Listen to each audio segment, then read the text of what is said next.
Salam alaikum wa rahmatullahi ta'ala wa barakatuh.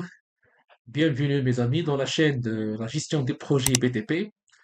Donc cette séance pour la présentation à quoi sert la formation de la gestion des projets BTP selon les guides de PMBOK.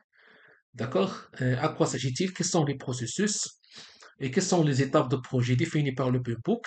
Je vous donne seulement idée générale pour les gens qui sont intéressés pour développer cette méthodologie. Je laisse mes contacts ici pour avoir beaucoup d'informations. Mais avant de discuter sur ça, je vous donne une information complémentaire sur à quoi sert le PMP. PMP, c'est un project management professionnel qui va donner le gens concerné, ça destiné pour tous les types de projets, soit BTP, soit informatique, soit développement des logiciels, des produits, des usines, n'importe quel projet. Parce que cette formation-là, les certificats qui va délivrer par le PMI, Project Management Institute, ça donnait les gens concernés, c'est-à-dire qu'ils sont voir les bonnes pratiques à l'échelle internationale de gestion des projets.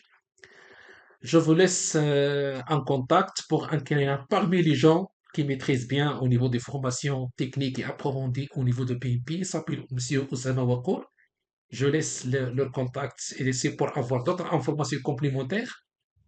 Mais mon objectif ici, c'est seulement pour guider les gens au niveau du domaine de BTP pour comprendre, d'accord, comment gérer le projet efficace avec les bonnes pratiques adaptées au niveau de projet.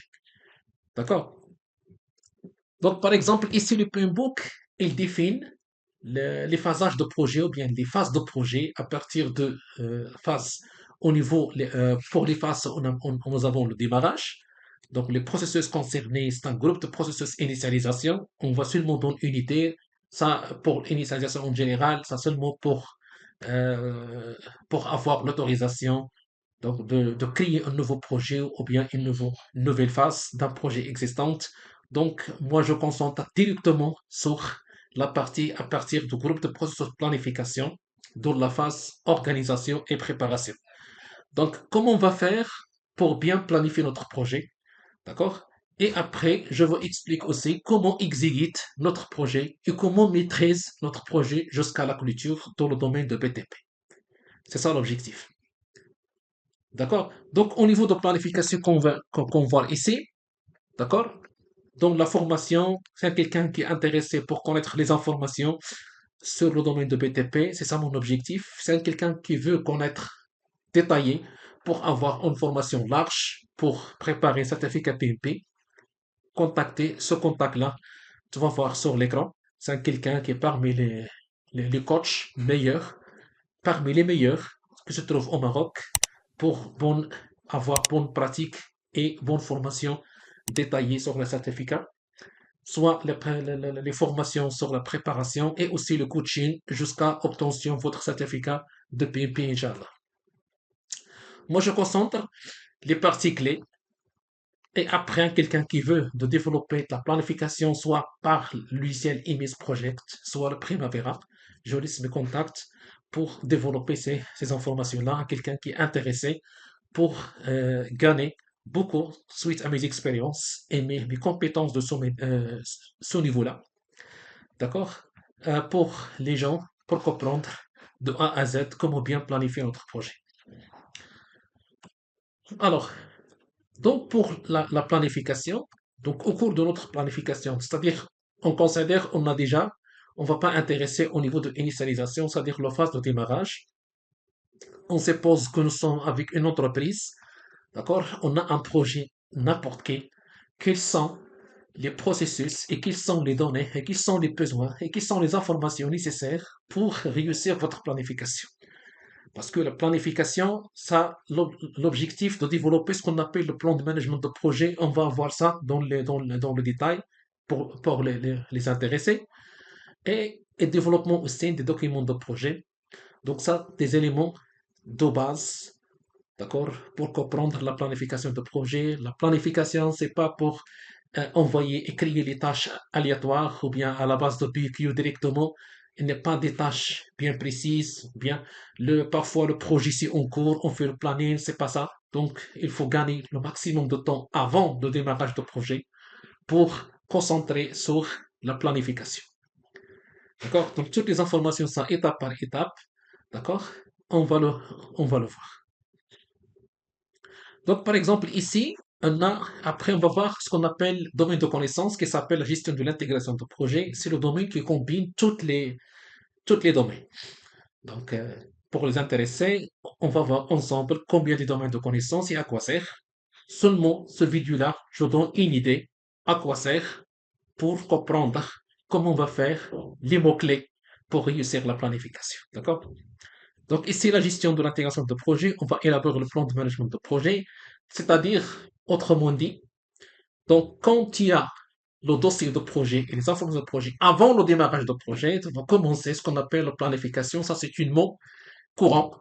La planification, c'est pas une phase, c'est un processus, c'est un ensemble de processus. Exactement, selon le PMBOK, il y a 24 processus. Donc, si on élimine un, élaborer le plan de management de projet, ça reste 23 qui est inclus dans le PMP, ce qu'on appelle le plan de management de projet.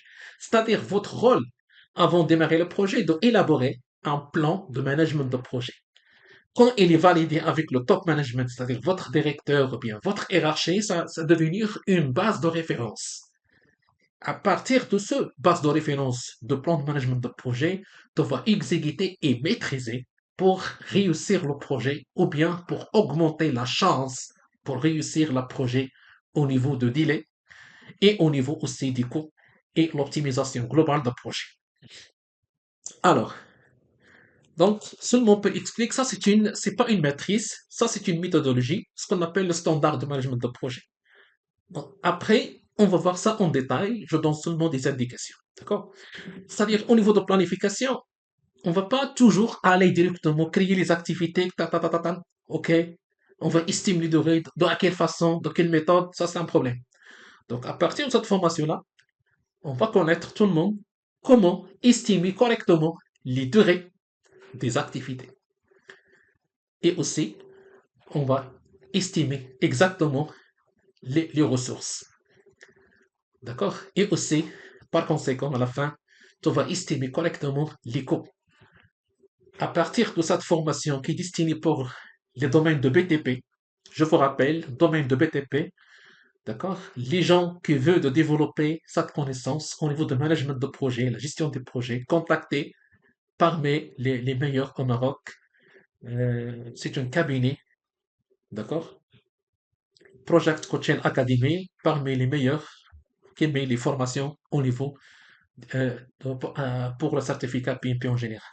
J'ai dit ça, c'est destiné pour le PTP, pour la projection des bases de données, mes expériences et mes savoir-faire et mes skills de ce domaine-là, d'accord, à la pratique réelle par les mes projects, la priorité, et après à la Primavera. Et après, on va voir c'est quoi la différence entre Primavera et les mes projects, d'accord? Alors, c'est-à-dire la planification ou bien le groupe de processus planification plutôt, c'est-à-dire c'est un mot courant. Au niveau de management de projet, il n'y a aucune phase qui s'appelle planification. On ne dit pas planification, on dit les groupes de processus planification. Mais la phase s'appelle organisation et préparation de projet. Dans la phase organisation et préparation de projet, nous avons 24 processus qui signifient les processus pour élaborer le plan de management de projet, c'est-à-dire pour planifier votre projet avant le démarrage. On ne va pas mettre planification comme de façon aléatoire. Il y a beaucoup de bases de données utilisables pour réussir votre planification ou bien votre groupe de processus planification que nous avons pour bien développer le plan de management de projet. Donc, vous voyez ici, on va mettre ce qu'on appelle la gestion de périmètre. C'est quoi le périmètre en général? Au niveau de BTP, le périmètre, ce sont les activités. Ce sont des activités, ce sont des travaux qu'on a engagés à réaliser pour livrer des livrables que nous avons engagés. Comme par exemple les travaux de terrassement, c'est un périmètre, travaux de fondation, c'est un périmètre. D'accord? Ok? Donc, avant de déterminer les activités, seulement connaître le périmètre, c'est-à-dire quels sont le travail global, le travail en général, qui doit être livré. Je donne un exemple. Terrassement en général, ça, terrassement, travaux de fondation, travaux d'élévation, travaux de maçonnerie de fondation, par exemple, c'est inclus. La mise en œuvre des gabions, d'accord? Reprofilage, c'est un parti, ça destiné pour les travaux des talents, ainsi de suite. D'accord? Les travaux de l'eau secondaire, électricité, plomberie, revêtement, peinture, ainsi de suite. Les lots secondaires et l'eau technique. Et l'aménagement et paysager. Donc, ce sont des périmètres. Et le contenu, ce sont des descriptions. Puisque nous avons dans le CPS, on a description détaillée.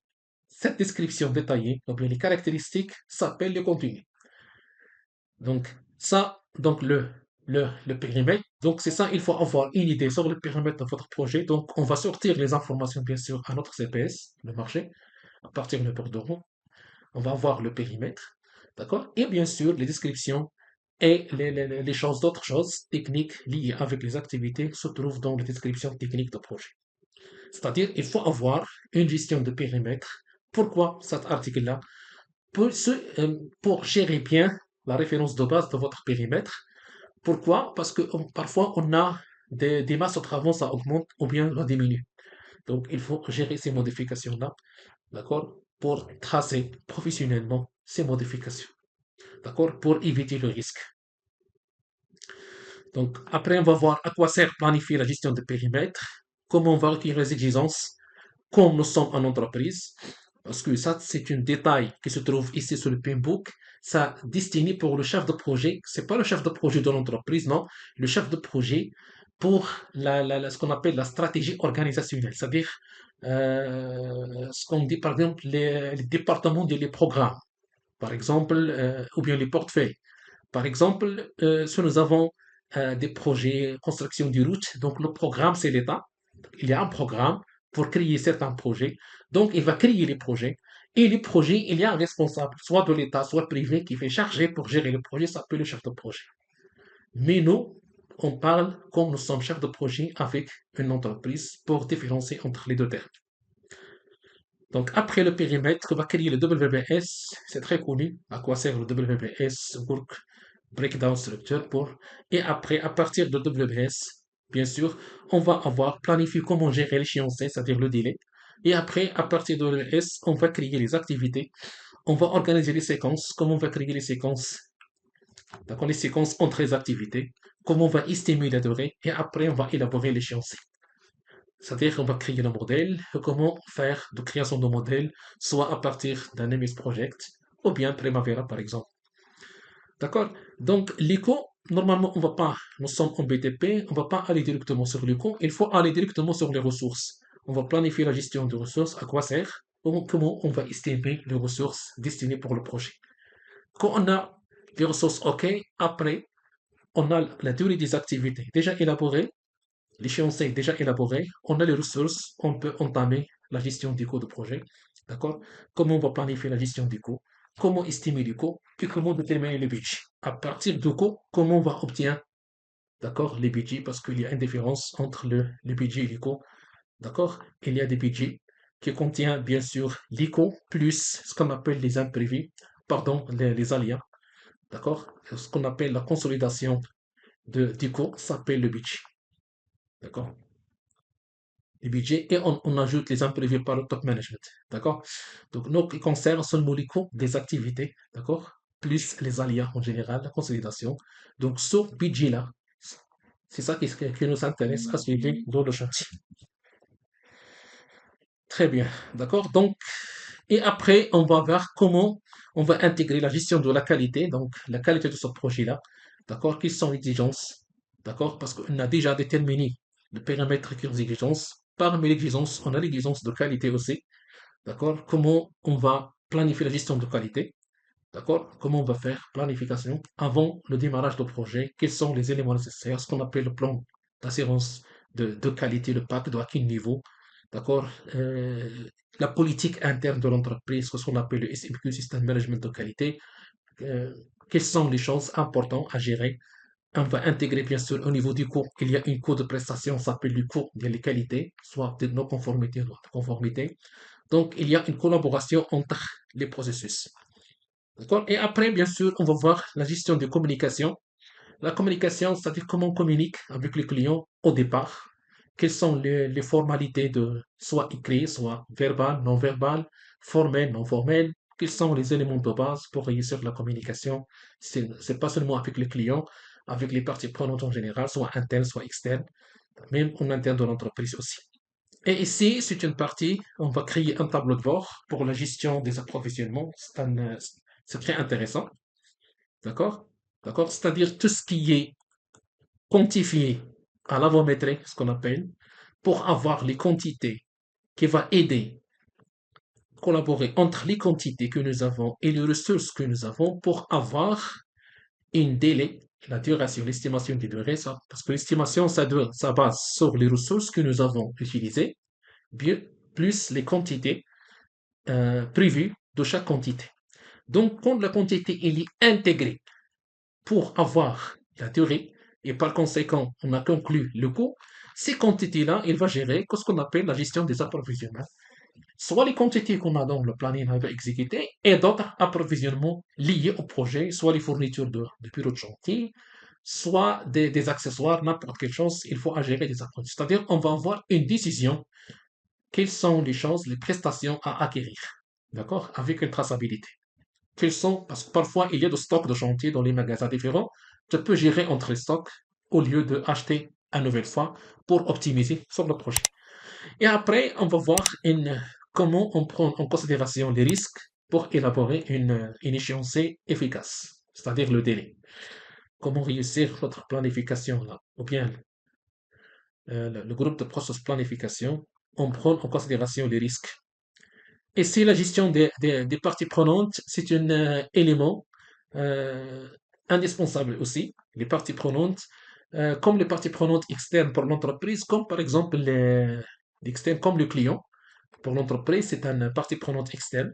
Et aussi les fournisseurs, c'est-à-dire comment gérer les fournisseurs et encourager le fournisseur pour rester engagé, d'accord? Et gérer ces relations-là, d'accord? Il faut gérer ces relations-là, d'accord? C'est très important, d'accord?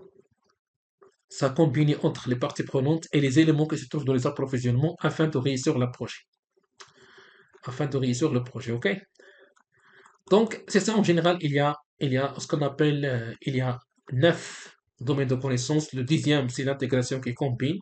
Donc, toutes les informations, elle est envoyée. Un seul document s'appelle le plan de management de projet. Donc, c'est ça l'objectif.